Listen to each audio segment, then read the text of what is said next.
Good morning! Yan, kakagising ko nga lang pala. Grabe, nag-iisip pa ako kung anong lulutuin ko ngayong araw na 'to. May manok nga pala ako diyan.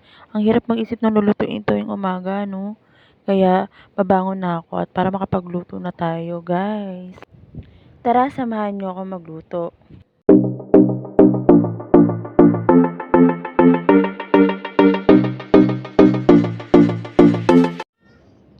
At naisipan ko nga pala magluto ng biryani. Yan nga pala yung mga ingredients ng biryani: kamatis, bawang, luya, at sibuyas.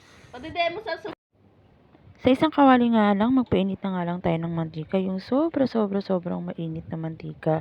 Kailangan talaga yung sobrang init na. At ilagay na nga natin itong mga sibuyas.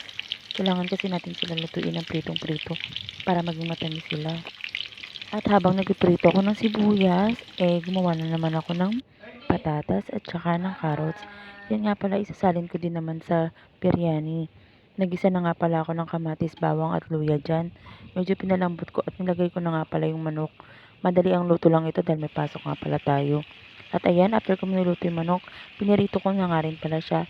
At yung sabaw, doon natin ilalagay yung bigas. Yung bigas nga pala, guys, is ibababad nyo muna ng 15 minutes ha. At eto na ang ating biryani. Salamat sa panonood, guys. Thank you. Subscribe and like sa aking mga susunod na mga videos.